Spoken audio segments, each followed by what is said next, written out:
최근 테슬라를 보면 굉장히 모순적인 장면들이 펼쳐지고 있습니다. 전기차 판매량은 줄고 있는데 주가는 사상 최고치 근처에서 거의 내려오지 않죠. 상식적으로 보면 이건 정말 말이 안 되는 일입니다. 하지만 시장은 지금 상식이 아닌 미래를 보고 움직이고 있습니다. 오늘은 왜 테슬라 주가가 이렇게 버티고 있는지, 그리고 테슬라로 큰 돈을 벌기 위해선 어떻게 해야 되는지 같이 살펴보는 시간 가져보도록 하겠습니다. 며칠 전 미국 샌프란시스코에서 대규모 정전이 발생하였습니다. 도시 전체의 약 30%, 13만 가구 이상이 피해를 입을 정도의 사고였죠. 문제는 신호등이 모두 꺼졌다라는 겁니다. 이 상황에서 웨이모의 로보택시는 두 차로 한복판에 멈춰서 교통의 흐름을 방해하는 모습을 보여주었습니다. 완전 무인 자율주행 시스템이 매뉴얼에 없는 이 혼돈 상황을 처리하지 못한 겁니다. 결국 웨이모는 샌프란시스코 시내 운행을 전면 중단해야 했습니다. 하지만 테슬라는 달랐죠. 테슬라는 정전에도 불구하고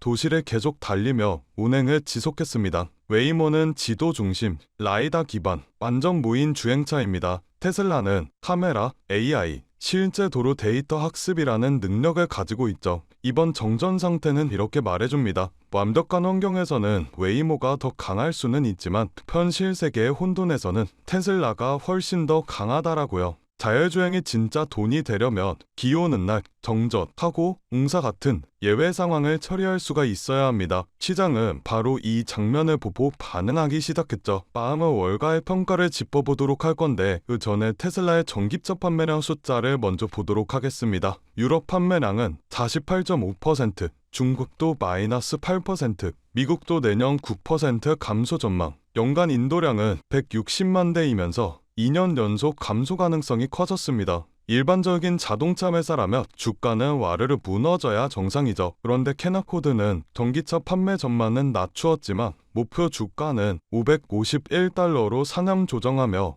투자 의견은 매수를 유지하였습니다. 왜일까요? 시장은 이번 분기가 아니라 미래를 보고 있기 때문이죠. 테슬라 주가의 중심에는 로보택시가 있습니다. 오스틴과 샌프란시스코에서 실제 호출 서비스를 운영하고 있고 심지어 운전자 개입 없는 완전 무인 테스트도 진행 중입니다. 캘리포니아에서는 로보택시 운영 인력까지 대거 확장시키고 있죠. 로보택시 대수가 28대에서 1655대까지 늘어난 것도 주가에 굉장히 큰 영향을 미쳤다고 볼 수가 있는데 이건 실험이 아니라 확장 준비 단계라고 볼 수 있습니다. 웨드부시의 댄 아이브스는 테슬라가 로보틱스와 AI 전략을 완성할 경우 2027년에는 기업 가치가 3조 달러도 가능하다라는 말을 덧붙였습니다. 이는 현재 시가총액의 2배 정도 되는 금액으로 테슬라의 주가를 굉장히 낙관적으로 평가하고 있다라고 볼 수 있죠. 이번 샌프란시스코 정전 사태는 테슬라에게 우연히 찾아온 사건이 아닙니다.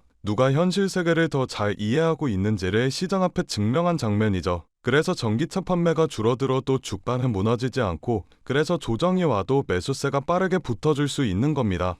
그렇다면 여러분들은 지금 시장에서 만족하실 만한 수익을 내고 계신가요? 요즘 시장은 크게 흔들리고 있는 상황입니다. 그렇기 때문에 많은 분들이 큰 돈을 벌기 위해 시장에 뛰어들었지만 쉽지 않은 장세에 밀려 큰 돈을 잃고 좌절하시는 분들도 많이 계신데요. 요즘 장이 쉽지 않은 건 사실입니다. 하지만 이런 장에서 큰 돈을 벌 수 있는 방법이 있다면 여러분들은 어떻게 하시겠습니까? 오늘은 제가 여러분들께 월가의 날고기는 전문가들 그리고 그림자 속에서 돈으로 세상을 움직이는 세력들이 주식으로 큰 돈을 버는 방법에 대해 알려드리도록 하겠습니다. 많은 사람들이 주식으로 돈을 잃는 이유는 간단합니다. 이미 다 오른 후에 들어가서 이미 고점에서 사서 늦었기 때문이죠. 그렇다면 돈을 벌기 위해선 올라갈 종목들을 미리 선점하면 되는 거 아닌가? 라는 생각 한 번쯤은 해보셨을 겁니다. 맞습니다. 주식시장에서 돈을 벌기 위해선 올라갈 종목들을 미리 선점해두면 무조건 돈을 벌겠죠. 하지만 여러분들 그건 사막에서 바늘을 찾는 것만큼이나 어렵기 때문에 우리 같은 개미 투자자들이 큰 돈을 벌기는 쉽지가 않다라고 볼 수 있습니다. 하지만 우리가 돈의 흐름을 읽고 돈이 어디로 흘러가고 모이는지만 안다면 우리도 세력들처럼 만족할 만한 수익을 얻을 수 있다라는 거 알고 계신가요? 돈의 흐름을 읽는다라는 건 유행하는 키워드를 쫓는 게 아닙니다. 그 키워드가 현실이 되려면 무엇이 반드시 필요하느냐를 보는 거죠. 그렇다면 지금 가장 뜨거운 테마는 무엇일까요? 맞습니다. 바로 AI입니다. 그런데 AI라는 단어만 붙었다고 해서 전부 돈이 몰리는 건 아닙니다. AI가 돈이 되려면 반드시 필요한 게 있는데요. 바로 바로 데이터 센터입니다. AI는 말로 돌아가지 않습니다. 전기로 돌아가고 서버로 돌아가고 데이터 센터로 돌아가죠. 여러분들이 AI 시대의 승자를 잡으려면 AI를 누가 더 잘 만드냐 보다 누가 더 AI를 많이 돌릴 수 있느냐를 보아야 합니다. 지금은 단순히 기업 경쟁이 아니라 국가 대 국가의 AI 패권 전쟁이 일어나고 있습니다. 미국은 AI 반도체, GPU, 클라우드까지 생태계를 꽉 잡으려고 하고 있고 중국은 수출 규제 속에서도 자체 칩과 자체 인프라를 만들며 따라붙고 있습니다. 여러분들, 전쟁이 시작되면 돈은 어디로 먼저 갑니까? 가장 먼저 무기로 갑니다. 그리고 그 무기를 실제로 돌리게 하는 기지인 인프라로 돈이 흘러가죠. AI에서 무기는 GPU고 AI에서 기지는 데이터 센터입니다. 지금 전 세계가 AI에 투자한다라는 말은 결국 전 세계가 데이터 센터에 투자한다라는 말과 같습니다. 실제로 데이터 센터 관련주들은 이미 폭등했습니다. AI 데이터 센터가 중요해지면서 관련 기업들은 몇 년 동안 수백 %, 심지어 1000%가 넘게 상승한 종목들도 존재합니다. 이유는 간단하죠. AI 기업들이 GPU만 사는 게 아니라 데이터 센터를 짓고 전력을 확보하고 냉각 설비를 깔고 네트워크를 업그레이드하면서 돈을 인프라에 쏟아붓기 시작했으니까요. 그리고 중요한 건 테슬라와 엔비디아와 같은 대장주들이 오를 때 이 인프라 기업들은 더 크게 움직이는 경우가 많다라는 겁니다. 이게 바로 월가가 말하는 픽앤삽 전략이죠. 금광이 열렸을 때 금을 캐는 사람들보다는 삽과 곡괭이를 파는 사람들이 더 안정적으로 돈을 벌었다라는 논리 그대로입니다. AI라는 금광에서 삽과 곡괭이가 바로 데이터 센터 인프라니까요. 그럼 여기서 여러분들이 해야 할 질문은 딱 하나입니다. 이미 많이 오른 기업들 말고 다음으로 더 크게 움직일 가능성이 있는 기업은 어디냐? 이걸 찾는 게 여러분들의 핵심 목표입니다. 왜냐면 대부분의 투자자들은 뉴스가 뜬 다음 들어가고 이미 오른 뒤에 들어가고 고점에서 사고 손절하고 끝내기 때문이니까요. 하지만 오늘 저와 함께 돈의 흐름을 먼저 읽고 AI 데이터 센터가 반드시 커질 수밖에 없다라는 구조를 이해한다면 우리는 테슬라나 엔비디아 같은 대형 주제만 보는 게 아니라 그들이 돈을 쏟아붓는 인프라 라인에서 더 큰 수익률이 나올 수 있는 후무훈을 찾아볼 수가 있습니다. 제가 오늘 준비한 게 바로 그거고요. AI 데이터 센터는 범위가 굉장히 넓습니다. 전력과 냉각, 네트워크, 서버, 운영까지 초보 투자자들 입장에서는 뭐가 뭔지 모르겠고 그냥 M7 종목이나 사다 이렇게 되기가 쉽습니다. 그래서 제가 AI 데이터 센터를 5개 카테고리로 쪼개서 각 카테고리에서 시장이 주목하는 후보군 리스트와 같이 보면 좋을 체크리스트들을 정리해두었는데요. 이 리스트 수령 방법은 간단합니다. 영상 하단에 더보기 버튼을 눌러주신 후 파란색 링크를 눌러 간단한 설문조사를 진행해주시면 제가 구독자이신지 확인 후에 무료로 수혜 종목 안내해드리고 있습니다. 저 지선우는 금전 요구 투자 강요 전혀 없으니 안심하고 받아보셔도 되고요. 기업에 투자를 하지 않으신다고 하시더라도 이 기업에 대해 공부해보시고 알아보시는 것만으로도 여러분들의 투자 인생에 굉장히 큰 도움이 될 것이라는 말씀을 드리고 싶습니다. 제가 드린 종목이 정말 오르는지 확인만 해보신 후에 포트폴리오에 추가해두셔도 좋으니 관심 있는 분들께서는 아래 링크에서 참여해주시면 되겠습니다. 지금 같은 변동성장에서 우리가 살아남으려면 감이 아니라 돈이 흐르는 구조를 알아야 합니다. AI 패권 전쟁이 심해질수록 AI에 대한 투자는 더 커질 수밖에 없고 그 AI의 심장인 데이터 센터는 앞으로도 계속 확장될 수밖에 없습니다. 결국 이 시장에서 돈을 벌 확률을 높이는 방법은 단 하나, AI 데이터 센터 인프라를 선점하는 것이죠. AI의 시대는 이미 시작되었고 이제 그 속도를 감당할 수 있는 인프라 기업이 다음 부의 주인공이 될 겁니다. 오늘 제가 준비한 영상은 여기까지입니다. 오늘 영상 끝까지 시청해주셔서 정말 감사드리고 저는 다음 영상에서 더 알찬 내용으로 인사드리도록 하겠습니다. 다음 영상에서 뵙겠습니다. 감사합니다.